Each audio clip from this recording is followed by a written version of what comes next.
Ici, on va parler de la fête de Yom Ha'atzmaut. Et surtout sa paracha de Shmini, la paracha de Chet Nadav et Avihu. Et on va essayer de comprendre au travers de la Chet de Nadav et Avihu, voir le kécher avec Yom Ha'atzmaut. Il y a un kécher entre les deux, comment lier les deux. Et on va essayer de le faire, pas de façon mystique, mais tachles. Bien fait.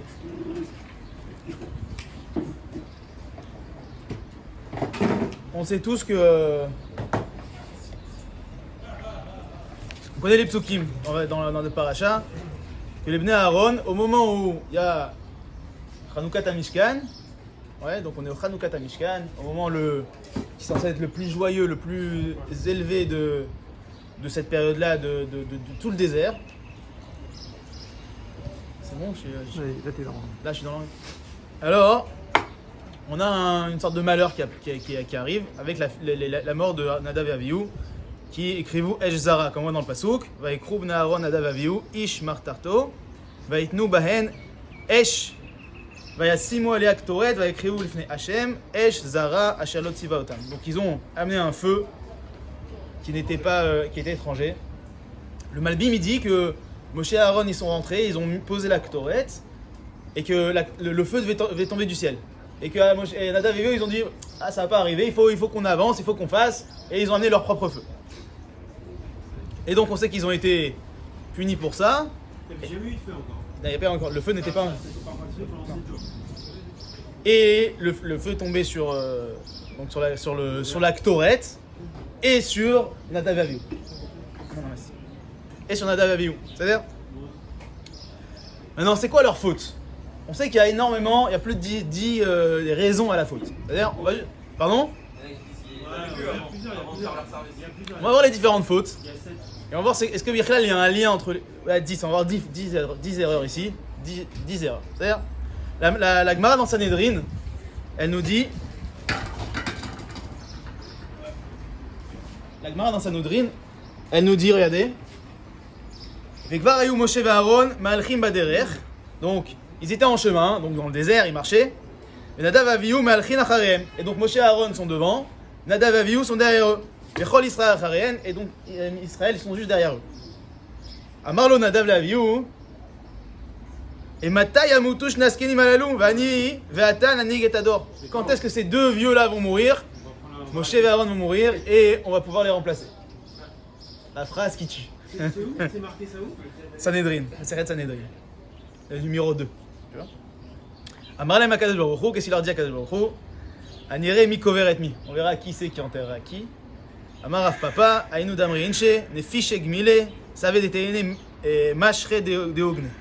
C'est-à-dire quoi en hébreu, Rachid nous traduit Arbe Gmalim, Skenim, Sheteunim, Orot Gmalim, Yonkim Shemetu. Il y a beaucoup de chameaux vieux qui portent sur leur dos des peaux de chameaux jeunes qui sont morts. C'est-à-dire, donc première faute a priori, Nadav et Avihu qui font la faute de. Je sais pas comment on pourrait dire ça en français, mais. Ils font pas kavod à Moshe et Aaron, ils veulent les remplacer, ils pensent qu'ils sont. Hein? Ouais, mais Zalzel, si tu veux. Pourquoi on dit que c'est des. Pourtant on dit les fils d'Aaron, les fils d'Aaron. On va y arriver 2 secondes, on va y arriver. J'ai essayé d'expliquer. Dans Vaikra Rabba dans le Midrash, on donne d'autres explications. Taner Rabbi Eliezer, regardez ce que dit le Midrash. Rabbi Eliezer il dit Lometu banav shel Aaron, et là, allez déchorou alacha bifnei Moshe Rabban. Ils ont fait une alacha, ils étaient posek alacha devant Moshe et Aaron. Hein? Pas d'alacha devant ton rab, il a fait méod. Bar kapara besham Rabbi Yirmiyah ben Elazar, donc deuxième faute. Bar kapara besham Yirmiyah ben Elazar amar bishvil arbat dvarim etu banav shel Aaron. 4 raisons pour lesquelles ils sont morts les enfants d'Aaron. Al kriva, ve'al akrava, al esh zara, ve'al shelon atlu etza zemizeh. Donc 4 choses. Et il nous explique. À la kriva, ils sont rentrés dans le Kodesh HaKodashim, alors qu'ils n'avaient pas le droit de rentrer là-bas. Va à la krava, chez Krivu Korban, chez Lonistavu, ils ont fait un korban, qu'ils n'avaient pas le droit de faire, ils n'avaient pas le droit de faire cette torette-là. El Zara, Ken, Esh, Mibet, Kiraim, Irnesu. D'où ils ont amené le feu? Ils ont amené le feu de leur gazinière, de chez eux à la maison. Hein? Ouais, Kiraim, c'est la plaque, ouais. Et ils ont amené un briquet, ils ont allumé quoi. Va chez l'onitlou et tzazemizé, et qu'ils ne se sont pas concertés les deux. D'accord? Donc ils nous ramènent des psukim, ok? Il a fait. chez l'Onatla et Tzazemizé. Donc on a ici, on a eu 5 autres explications. Un, qu'ils ont fait la halakha, ils ont donné la halakha devant leur rabbanim. Deuxièmement, qu'ils sont... Ils ont souhaité qu'il meure quoi à la parole. Je sais pas si c'est une halakha spécifique ou c'est façon générale qui parlait... Non, je pense que la halakha c'est d'aller allumer le feu justement. Je sais pas si je crois qu'il parle de façon générale. De façon générale, y a pas de, j'ai pas vu une halakha spécifique. Troisième explication. Donc première explication, ils ont voulu les remplacer. Deuxième explication, qu'ils ont fait la halakha. Troisième explication, qu'ils sont rentrés dans le Kodesh HaKodashim. Quatrième explication, c'est qu'ils ont fait un korban qu'ils n'avaient pas le droit de faire. Ils ont amené un feu qu'ils n'avaient pas le droit de faire. Et ils se sont pas concertés l'un et l'autre. C'est-à-dire que les deux, ils sont retrouvés au même endroit sans se concerter. Nadav et Avihu, ils se sont retrouvés. Attends, 2 secondes. Après, ils ont dit, ouais, c'est les premiers, c'est les kavod. C'est les premiers quand est-ce qu'ils meurent, ils voulaient les remplacer. Après, il y a Rabbi Mané Rabbi Ushua des Sachnin, Rabbi Yochanan, Beshem Rabbi Levi, Amrou. Bishil Arba Dvarim, 4 autres choses. 1, ils étaient shtouye yain. Ils avaient bu du vin, ils sont arrivés sous le jour du Mishkan, de la Chanukata Mishkan. Ok. Deuxièmement, Emayu Mechusare Bgadim. Ils étaient sans habit. Sans habit. Mechusare Bgadim. Alors, par rapport, a priori, ils étaient sans habit de Cohen. C'est-à-dire, ils sont venus sans les habits de Cohen. Mais on pourrait traduire Mechusare Bgadim, ils sont venus nus, quoi. C'est-à-dire. Il manquait le veille. Ouais, d'accord, c'est-à-dire. Mais le Midrash là, il nous dit pas ce qui manquait. C'est-à-dire. Ok. Après, il y a marqué Shnichnesu Belo Richirat Sadaim Veraglaim. Ils sont rentrés sans se laver les mains et les pieds. Ok. Et les dernières choses, Shelo Ayu Laem Banim. Ils n'avaient pas d'enfants. Ils n'avaient pas d'enfants. Donc, on a 10 erreurs que le Midrash, que la Gemara nous énumère. Et la vérité, c'est que comme il a dit Jonathan, on parle de Nadav et Avihu. Que Moshe lui-même, quand ils sont morts, il est allé voir Aaron au Fies Soto, il l'a réconforté en disant « Je savais qu'Akadosh Baruch Hu devait rendre le Miyot HaMikdash Kadosh au travers de 2 grandes personnes, je pensais que c'était toi et moi, mais finalement tes enfants sont bien plus grands que nous. » C'est-à-dire que Moshe il n'a pas dit ça juste pour réconforter Aaron. Il a dit parce que Mamash, Nadav et Avihu étaient des Gdolim. C'était des grands. En tout. Ah, alors on va voir. Le Hari Akadosh, il nous dit Klalo Shel Davar. Regardez ce qu'il dit dans le Mekor Arba. Klalo Shel Davar, numéro 4. Klalo Shel Davar. Al Yarshov Adam Taoub Nefursemet Kazé. Que l'homme ne fasse pas cette faute qui est connue. Chez Nadav Avihu, écrivez-vous Esh Zara Chaz Shalom. Que Nadav Avihu, ils ont amené un feu étranger Chaz Shalom. Ne pensez pas ça, nous dit le Hari Akadosh. Qui Mishayush Kulim, qui Moshe et Aaron, ceux qui étaient de la même grandeur, de la même hauteur que Moshe et Aaron. Il a dit qu'au travers d'eux je vais me sanctifier. On peut pas dire d'eux qu'ils ont fait une tellement grande faute. C'est-à-dire, donc il faut expliquer leur Hari Akadosh. Je me dis pas possible, c'était des tzadikim. Je n'ai pas comprendre le pshat que vraiment ils ont fait ça, qu'ils ont amené un faux feu, qu'ils sont venus sans habits, qu'ils étaient sous. A priori, le Hari nous dit que c'était. Ouais, Esh-Zara. D'accord, on dit pas de Esh-Zara, mais on va voir que et le Zohar. Il rassemble à peu près tout, et surtout le Rav Kook, il rassemble toutes les fautes dans un seul panier. C'est-à-dire que toutes ces fautes-là qui sont ramenées pour Nadav et Avihu, c'est un seul mécor. C'est-à-dire, et on va voir que ce mécor-là, c'est une faute qui vient pas d'une khoulcha, d'une bassesse, d'une petitesse, mais au contraire, d'une grandeur d'esprit. D'accord? C'est ça, Nadav et Avihu. Hein? Et il meurt à la fin. D'accord? Il meurt à la fin. Personne n'a dit que quand tu étais un grand esprit mais que tu te trompais, que tu devais mourir. À la fin, la personne elle meurt. Mais il y a un tikkun, on va voir. C'est qui le tikkun de Nadav et Avihu?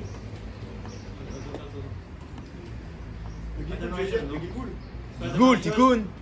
C'est pas Damarishan? Après. Ah non, avant. Tout à fait.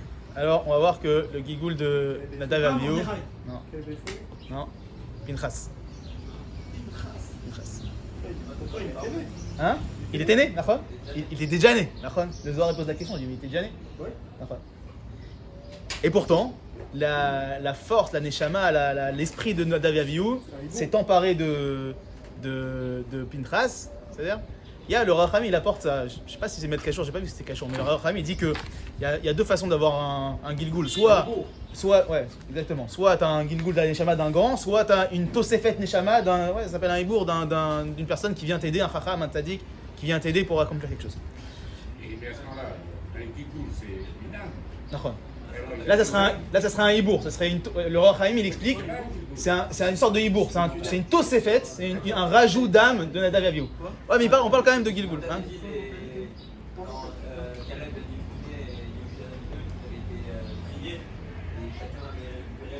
D'accord. Ouais. Et là donc, on a a priori encore une fois, le Hari Akadosh qui nous dit que c'était Tzadikim. Les enfants d'Aaron, on sait que c'est Tzadikim, ils étaient préposés à être Kohen Gadol, après Aaron, Nadav et Avihu. Et on a une réshima de Chataïm, de fautes les unes après les autres. Il faut qu'on comprenne. Alors pour comprendre, on va essayer d'étudier un texte du Rav Kook, qui est dans Orot HaKodesh. Vous savez que le Rav Kook, il écrivait dans des petits carnets. Et celui qui a pris tous ces carnets et qui a tout mis dans des livres, c'est le Rav Nazir, c'est un de ses Talmidim, qui était Bémet Nazir. Il avait des cheveux longs et tout, il ne buvait pas de vin, c'est un vrai Nazir. Et c'est lui qui a donc créé en fait, contextualisé le livre, qui a mis des prakim, etc. Et il a mis ce qu'on va étudier maintenant, il l'a mis dans un péré, dans Orot HaKodesh, un péré qui s'appelle Tsipiya Leyeshua. Pas Tsipiya Leyeshua, Tzfiya Leyeshua. Il y a une différence entre Tsipiya Leyeshua. Non, Tsipiya Leyeshua, c'est espérer la Yeshua. Et Tzfiya Leyeshua, c'est quoi Tzfiya? Flotter. Hein? Flotter. Non, Tzfiya, c'est spot. Ah, c'est regarder. Spot, c'est regarder. C'est voir la Yeshua. Comment on dit? Tzfiya, l'itspot. Anit Sofé. Sophie arrive. Anit Sofé. On dit un point d'observation. Nekuda Tzfiya. Ouais. Tzfiya. Sofé, Anit Sofé, je regarde. C'est-à-dire que celui qui espère, elle n'est pas encore là. Il ne sait pas que c'est là, il attend, il est passif. Celui qui observe, il est actif, il voit que c'est là, il sait la reconnaître. Tzfiya la Yeshua. Nous dit le Rav Kook dans cet épisode, dans ce périple-là, où il va expliquer la faute de Nadav et Avihu. Il nous dit comme ça. Avant ça, je voudrais juste te dire quelque chose. C'est que le Rav Kook, il a eu énormément de lettres avec des gens du monde entier qui lui ont envoyé comme on a vu l'autre fois avec le Rav Hanania, avec le Rav Messas qui va lui envoyer un courrier. Il y a énormément de gens qui lui ont envoyé des courriers. Et il y a un certain monsieur Rav Alexandrov qui lui explique, qui écrit une lettre et qui lui dit en deux mots, le monde a évolué, le monde a changé, le monde est devenu moderne. Il faudrait peut-être un petit peu adapter la Torah, un peu la modifier. C'est pas vraiment du réformisme, mais c'était juste adapter le discours, etc. Et le Rav Kook lui répond en lui disant, écoute, de tout temps, il y a eu des gens qui étaient Gdoshim et Lyonim, très gros, très haut, un niveau spirituel incroyable, tellement incroyable qu'ils étaient capables de voir dans le présent déjà le futur et le vivre. Par exemple, le Rambam. Le Rambam, on dit ouais, pourquoi il n'a pas mis Eretz Israël dans son Yad HaZaka, pourquoi il n'a pas la halacha, mais quand on lit le Rambam, on est en Israël, avec le Beth Amikdash, avec les Lévim, avec les Kohanim, avec Am Israël qui est en Israël. Il n'y a pas une halacha que le Rambam commence à laver les mains sans expliquer comment il faisait au Beth Amikdash. Ça veut dire, le Rambam, il vivait le Beth Amikdash, il vivait Am Israël, il vivait Eretz Israël. C'est-à-dire, contrairement par exemple au Beth Yosef, au Shulchan Aruch, où tout ce qui avait attrait à Eretz Israël a été mis de côté pour avoir une halacha, les maaseh. Le Rambam, non, il vivait. Explique le Rambam, il y a des gens de tout temps, de Halevi, de tout temps, des Gdolim, Rashi, Tosfot, qui vivaient le futur au présent. Et dit le Rav Kook, mais il y a des gens qui sont tellement grands, qui ne veulent pas seulement vivre ce futur au présent, c'est qu'ils veulent amener le futur immédiatement au présent. Tout de suite. Ils veulent sauter des étapes. Ils veulent, comme Nadav et Avihu. Il dit c'est ça la faute de Nadav et Avihu. D'accord? Sauter les étapes et avoir tellement d'élan, tellement de ratson, de volonté d'amener ce futur Tzfiya Leyeshua, ils le voient le futur. Ils savent à quoi il ressemble. Ils le ressentent déjà. Ils veulent l'amener tout de suite au présent. Et Nadav et Avihu, va nous dire le Rav Kook, c'est exactement ce qu'ils ont fait. Ils ont reconnu à ce moment-là où la Shrina Yoredet, il y a le Mishkan, Am Israël a reçu la Torah. On est à un épisode incroyable du Am Israël. Et Nadav et Avihu, ils ont dit, ça y est, les cocos, on est arrivés, on est capable d'amener maintenant le Mashiach. C'est la fin de l'histoire, sauf Passouk. On va faire un Maaseh qui va nous permettre d'amener Am Israël tout de suite à la fin de l'histoire. Regardez ce que dit le Rav. Ksholchim achare ha'argasha elyona shel hofat ruach hakodesh. Comme d'habitude, c'est des mots un peu élevés, le Rav, mais un peu de prose. quand on dit le Rav, quand une personne va après sa Argasha Eliona, pas Stam un sentiment mais un sentiment incroyable une grandeur de Kodesh, de Ruach HaKodesh, Shel Kol Chochma Vofa Shebaolam, Belo Itkashrut El Torah ou Maasea Bepratiut, et que ce sentiment-là de grandeur de Kodesh, il ne le relie pas à une Torah Maasit, à des mitzvot, à des midot, à un tikkun midot, à une masoret, que tout ça c'est pas relié. Alors, quand un homme, il a une argash eliona, il a un sentiment de kodesh, mais qui ne le relie pas, ce sentiment de kodesh, il n'est pas relié à des actes concrets, à une masoret, à des tikkun midot, à des mitzvot, à un seder que Akadosh Baruch Hu nous a fourni pour avoir la Ofat Hashem Shamayim Baolam. Alors, nous dit le Rav, Belo Itkashrut El Torah Maasea Bepratiut, Bemidat Amidot Atovot, Tikkun Amidot, Meshorot Alpiya, Are Zechet Nadav Avihu. Ça, c'est Chet Nadav Avihu. De distinguer ce sentiment de Kodesh incroyable avec ces petits actes concrets de tous les jours, le Seder de la Ofa du Shem Shamayim Baolam, ça c'est Chet Nadav Avihu. Afradat, nous dit le Rav, Afradat Yesod Abba Meima Ilaha. Comme ça que dans la Kabbalah, Abba Veima. C'est quoi la différence entre Abba et Ima dans la Kabbalah? Abba, celui qui donne la Zera. Il fait rien d'autre le Abba. Il donne juste la Zera. C'est la Malchut, c'est le din Abba. C'est-à-dire, les enfants ils ont peur du père, pourquoi? Mais la méthode de Torah. Le Abba, c'est la Chochma, c'est le Koar, c'est le potentiel. La mère, c'est quoi? C'est le Rechem, le Rachamim, c'est le Ta'alir. C'est ce qui va faire que ce Zera-là, ce potentiel-là se concrétise dans le monde. Zera contre Rechem. Chochma contre la Bina. Bina, c'est la femme qui a la Bina. La Bina, c'est le Livnot. La femme, elle construit. L'homme, c'est le Koachma, c'est le potentiel. Le Koach, c'est le potentiel. Et, pardon? Et nous dit le Zohar, c'est ça la force du père et de la mère. Et nous dit le Rav que la faute de Nadav Avihu, ça a été de séparer le père de la mère. La Chochma de la Bina. Ce zéra-là, ce potentiel-là, cet idéal de Torah, de sainteté, de Gdusha, de le séparer d'une réalisation concrète telle que dictée par Dieu dans la Torah, au travers de ses mitzvot, de ses halachot, de ses midot. C'est-à-dire qu'ils sont sortis d'une misguérette, entre guillemets? Tout à fait. C'est ça? Ils ont voulu sortir de la misguérette. Ils ont dit la misguérette, c'est pas pour nous. Et on va voir que toutes les fautes qu'on va citer, c'est sortir du seder qu'Akadosh Baruch Hu nous a donné pour passer de cette Torah, cette Chochma-là. La Chochma, c'est quoi? C'est la Torah qu'on a reçue de Dieu. À la Bina, qui est le discernement de l'homme, capable de comprendre, d'expliquer, de trouver par lui-même, de comprendre par lui-même la Torah. Et ils ont séparé cette Chochma de cette Bina-là. C'est-à-dire, Chok Nadav Avihu. Vous me suivez? Pas trop. Il a fait. Roshvim. Forcément, sortir la misguérette, c'est pas non, je ne comprends pas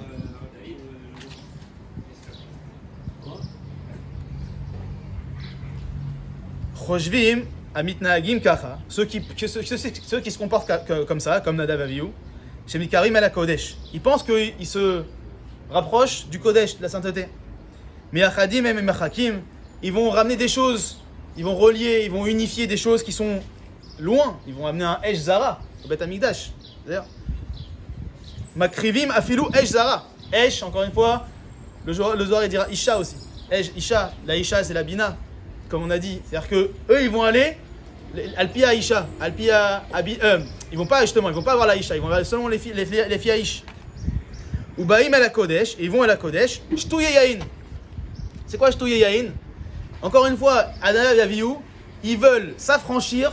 On a une seule fois Purim par an. Pourquoi on a qu'une seule fois Purim par an? Parce qu'on n'est pas capable d'atteindre cette madriga de Purim tous les jours. Nadav Avihu, il voulait Shtouye Yain. Ça veut dire qu'atteindre cette madriga là au présent tous les jours. C'est-à-dire une madriga que tu atteins de temps en temps, avec un certain seder, avec une certaine préparation. Nadav Avihu, ils sont voulu rentrer au Beth Amikdash sans préparation, Shtouye Yain. Belo et Mata Deshmaya, sans Yirat Shamaim. Anovat Mekor Elion. Moi, je le vois comme l'inverse, je le vois comme des amateurs qui veulent. C'est pas le malbim. D'accord.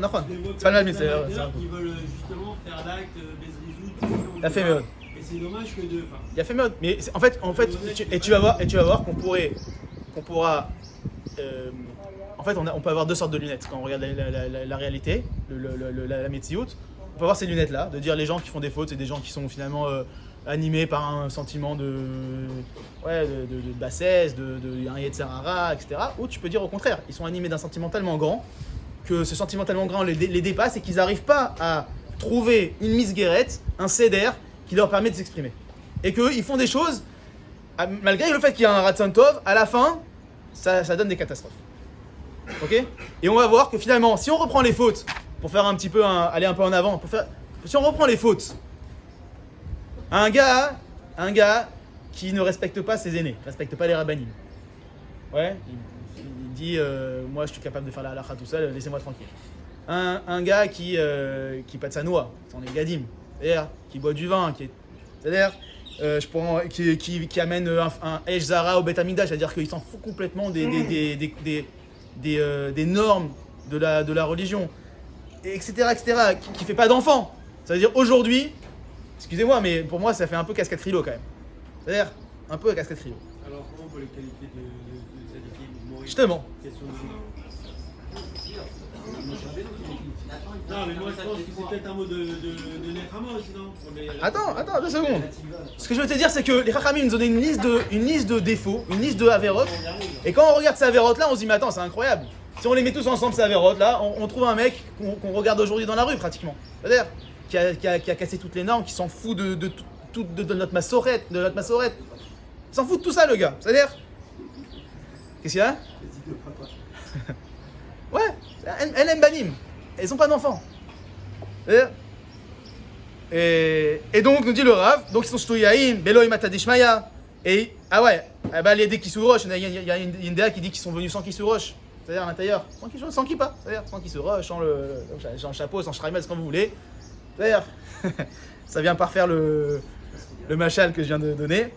Ouais, pour les roches, sans kippa. Ou mitachadim, pourquoi encore une fois sans kippa? Parce que c'est quoi la kippa? La kippa, c'est, hein? C'est quelqu'un qui est au-dessus, hein? Ouais, mais ils avaient un. Non. Pourquoi? C'est d'accord. Mais Rafouk, il est méranès d'abord. Il est méranès d'abord. C'est-à-dire, Nachon que le Kohen, il doit avoir un shtraimel blanc, sans poil. Mais quand même, mais c'est le remède que le Rav nous dit, c'est que le Nadav et Avihu, pourquoi ils ont fait ça finalement? Parce qu'encore une fois, ce chapeau qu'ils avaient, le Kohen Gadol, ou que nous, la kippa qu'on a aujourd'hui, c'est quelque chose qui va nous mettre une séparation, une distinction, de dire il y a Dieu et il y a nous. On est en dessous de Dieu. Mais eux, ils voulaient tellement être proches de Dieu qu'ils ont dit on enlève la kippa, il n'y a pas besoin de kippa, pas besoin de Satirat Shamaim, pas besoin, on fait que Ahava. Ahava, c'est la mère, Ira, c'est le père. C'est-à-dire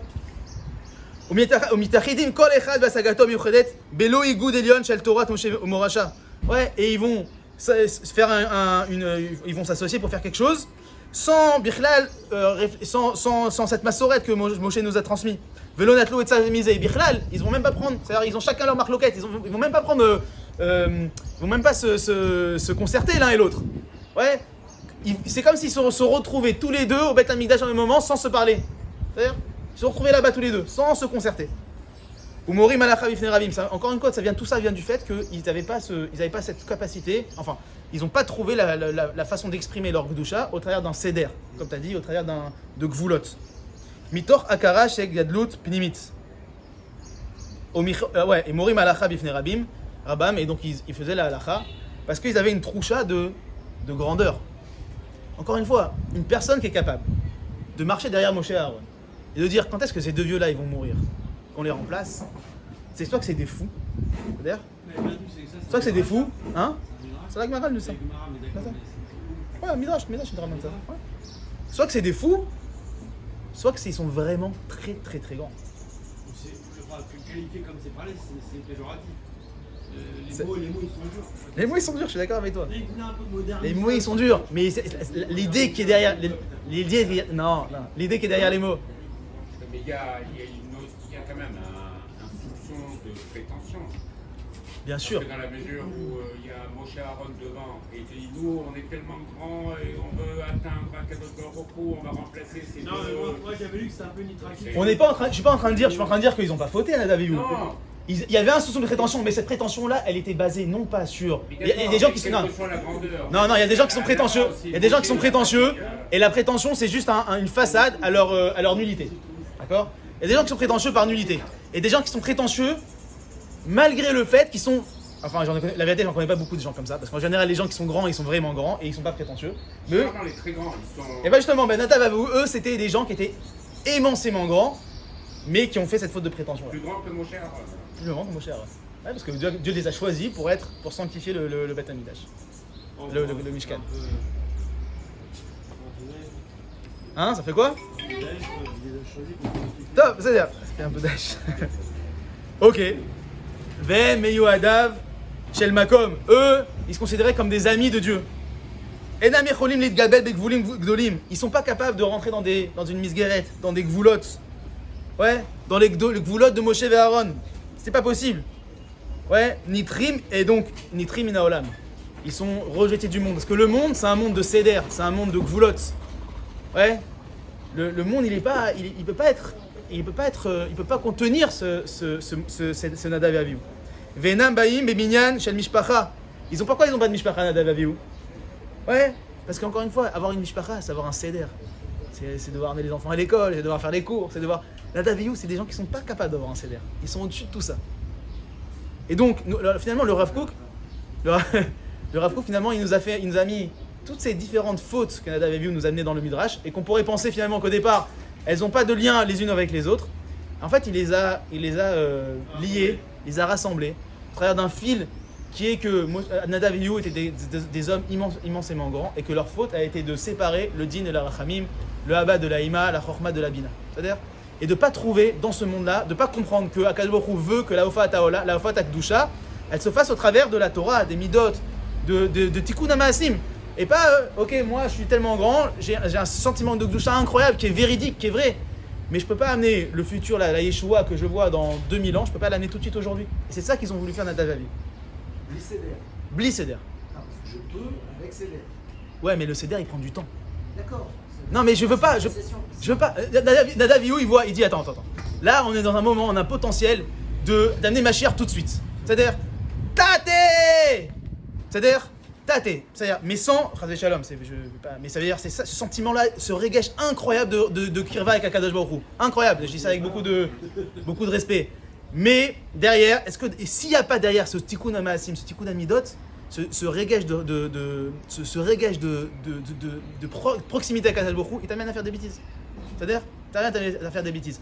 Et Nadav Avihu, excuse-moi, juste une phrase, Nadav Avihu, ils ont vu ce potentiel, le Mishkan, le feu qui descend, la Kabbalat Torah. Ça y est, Mashiach, il peut arriver. Pourquoi on accepterait de rentrer dans le désert, Chet HaMeraglim, ils sont enflammés, mais versement enflammés, ils ont dit, mais attends, on part pour 3000 ans, 3500 ans de galère, alors qu'on est capable aujourd'hui d'amener le Mashiach. Non, mais on est dans un contexte particulier, on est en présence de Moshe qui parle directement à Kadosh Baruch Hu. On n'est pas à notre époque où quelqu'un peut dire, ah ça y est, moi j'ai vu le truc. Il y a Moshe qui parle à Kadosh Baruch Hu. Et eux, tout d'un coup, ils ont une idée, ils disent, nous on est tellement grands, on va faire venir Mashiach. Mais il y a Moshe qui parle avec Kadosh Baruch Hu, il savait que je sais pas si c'est une bonne ta'ana, parce que cette ta'ana-là, finalement, on pourrait l'avoir dans tout le Chumash Bamidbar, ou dans tout le Chumash de Shemot, où les Bnei Israël, ils se sont, malgré que Dieu il leur a parlé à eux, ils étaient en révolte continue, c'est-à-dire que c'est pas... Mais on n'a pas dit que c'était... Pinchas, mais on n'a pas dit que c'était Korach, des Gdolim, les Meraglim. Pourquoi c'est pas pareil? Ils ont fait des fautes, ils ont été punis. D'un côté, ils faisaient un Meret, de l'autre côté, ils voulaient se rapprocher de la chaîne. Les 250 Nessim qui ont fait le Chet de Korach, c'est des gens qui étaient comme Nadav Avihu. C'est des gens qui étaient prêts à mourir pour faire Avodat HaKodesh. Prêts à mourir pour ça. Malgré que Moshe leur dit, mais c'est pas votre travail, c'est pas grave, je veux me rapprocher de Dieu.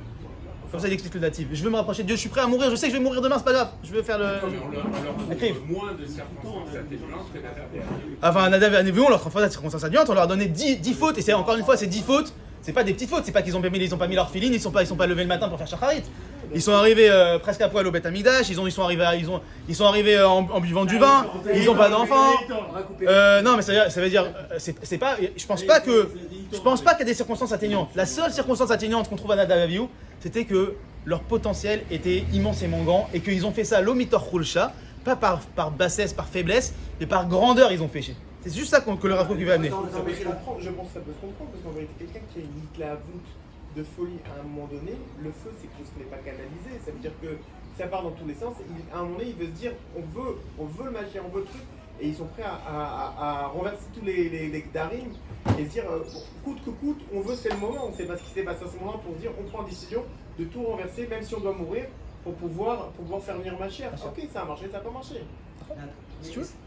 C'est un peu, Je pense que c'est un peu plus. Moshe Rabbeinu, Est-ce que il y a un il gel, n'a pas demandé de juste regarder les choses différemment? Il a raison, Pas de d'équipe quoi. C'est pas comme nous, on a pas du tout. Nous, on a rien.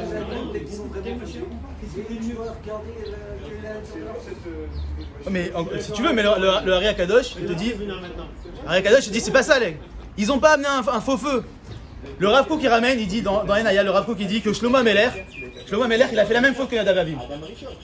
T'écoutes, le Rav Kook, il écrit dans Enaya, il ramène dans Enaya que Shlomo Ameler, il a fait la même faute que Nadav Avihu. C'est quoi la faute? Shlomo Ameler, il est arrivé, il y a marqué que la lune n'était jamais chassera chez elle. La lune était toujours pleine à l'époque de Shlomo. Il y avait Beth Amikdash, il y avait la Malchut. Shlomo, il était en mode, je suis au top. Qu'est-ce qu'il fait? Il amène 1000 femmes. Et il amène toute la Avodat Zarot qui est possible à Jérusalem. Est-ce qu'il a voulu faire Avodat Zara à Shlomo Ameler? Chazé Shalom de dire un truc pareil. Qu'est-ce qu'il a voulu faire Shlomo Ameler? Il a amené la Eshjara, les Taken et ta Eshjara. Il a dit c'est le moment de faire un tikkun olam, c'est le moment d'amener toutes les femmes de faire tikkun de toute cette znout, de faire un tikkun de toute la Avodat Zara. Il voulait pas faire Avodat Zara, Chazé Shalom Shlomo. Mais il a quand même, c'était pas le moment. Il a voulu, Shlomo Ameler, il a voulu faire un tikkun olam à un moment, précipiter le quête. C'était pas le moment. Zelo Azman, Seder, Yesh Seder. Et finalement, nous dit le Rav, donc Nadav et Avihu, ils ont fauté, ok?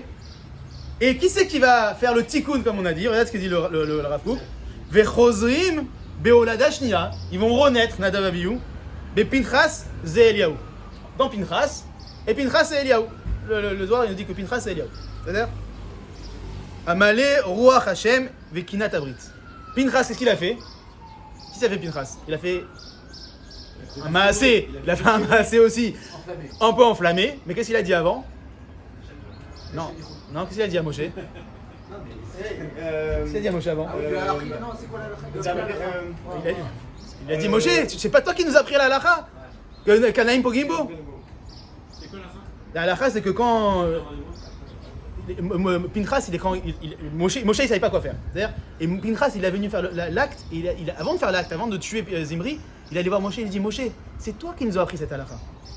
C'est-à-dire qu'il replace cet esprit de feu là, ouais, ce zera, ce koach, ce chorma qu'il a eu Pinchas, mais il le replace au travers de Moshe, au travers de son rav, au travers de la halakha, d'un seder. Il est possède devant son rave, quoi. C'est ça la halakha. Il n'est pas possède devant son rav. Pinchas, il est venu, il a dit à Moshe, Moshe, c'est toi qui nous as appris cette halakha. Et il l'a fait. Il a fait un acte incroyable comme Nadav et Avihu, mais lui il l'a mis dans le CD, il l'a mis dans la misgueret. C'est-à-dire, il a canalisé. Le honnête, il a demandé à Moshe Avant, il y a Moshe avant de. Et Moshe lui dit, celui qui amène la Higueret, c'est à lui de l'Ekayemota. C'est-à-dire, une soupçon de pensée pour lui sur. Par rapport à ce que tu as dit, tout, ok, le fait qu'il se soit complètement enflammé, que ça a sorti de la misguérette, etc. Comment Akadosh Baruch Hu, la question est posée, comment Akadosh Baruch Hu, il les choisit eux pour sanctifier au final? S'ils sortent de la misguérette, s'ils veulent amener Mashiach, etc., pourquoi ça passe par eux, la sanctification pour l'inauguration? alors, peut-être tu arrives à la fin. C'est-à-dire, laisse-moi arriver à la fin. J'essaie de répondre. Donc, nous dit, non, c'est une très bonne question, mais j'espère répondre à la fin. Regarde, nous dit le Rav Kook, Vechozrim bolada shnia, bepinchas Eliyahu, amale ruach Hashem vekinat abrit. Kinat abrit, la brite c'est quoi aussi? Ouais, la brite c'est la brite d'Eliyahu Hanavi aussi. Qu'est-ce qu'il fait Eliyahu Hanavi? Il vient à toutes les brites, l'homme échané de qui? De chez tout Am Israël fait la brite Mila. C'est-à-dire, Eliyahu, il ne fait pas de distinction. Tout Am Israël, il va chez n'importe qui. C'est-à-dire, la kippa, les deux mecs, il y a une brite, Eliyahu Hanavi, il arrive. C'est-à-dire, Amasoret, Ve'avoda Mekudeshet, Alpi Anevoa Ve'atora Menuchelet, la Masoret, ouais, Moussar Avicha, ouais, ce côté-là du Hav, Va'etalut Eliona, c'était Lut Eliona, c'est le côté de la mer, de ce sentiment incroyable, Amechavedet Akdusha, Magbelet et Tnai Achayim Aruchanim, Ve'imze Mitnaset Atzma, Ketson. Bon, alors, il explique c'est quoi ce Eliyahu Hanavi, Nimzegou Israël, et donc ces deux forces-là, à l'époque de Pinchas et Eliyahu Hanavi, c'est finalement le mizoug, comment on dit le mizoug? La réunion, ouais, la fusion entre le Haba, Chazara et la Ima. Entre la Chorma et la Bina, entre le potentiel et l'exécution. C'est-à-dire, et c'est ça Eliyahu Hanavi, c'est ça Pinchas. C'est le tikkun de Nadav Avihu. La set bekocha aoz et masa agalut vechol amalo. Et donc ça nous permet de, c'est un autre sujet, de tenir la galoute. Velardor der kol amka teomot or Yeshua vegeula, et de permettre d'arriver à la geoula. Ok. Et donc nous finit le Rav. Ouais, sur la fin de la névoa. La fin de la névoa, c'est quoi?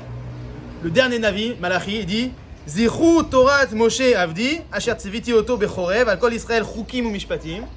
Rappelez-vous de la Torah, des Chukim ou Mishpatim. Ine Anochi Sholeach Lachem, et Eliyahu Hanavi. Ouais, Lifne Bo Yamashem Agadol Hanora, avant que le Mashiach ben David arrive. Et qu'est-ce qu'il fait? Veshiv Lev Avot Albanim, Velev Banim Alavotam. Il va ramener le cœur des pères sur les fils, le cœur de Moshe et Aaron sur les fils Nadav et Avihu, et il va ramener. C'est peut-être le Gilgoul de Nadav et Avihu. Vas-y, bouge-les. Je sens qu'il a dit.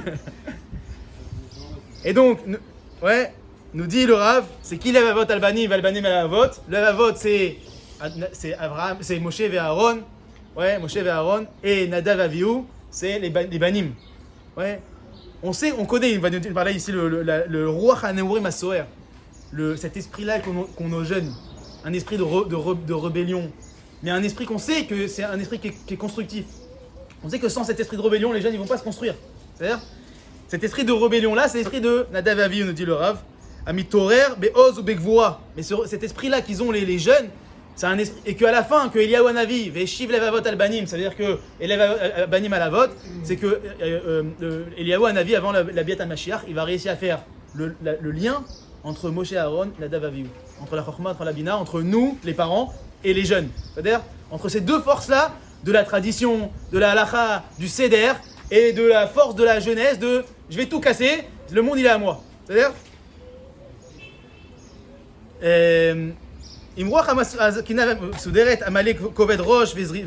donc encore une fois cette force, cette gvoura-là de la jeunesse, avec le roi Haskena, l'esprit de vieillesse, mais de la vieillesse dans le sens du seder, du koved rosh, la zeirut.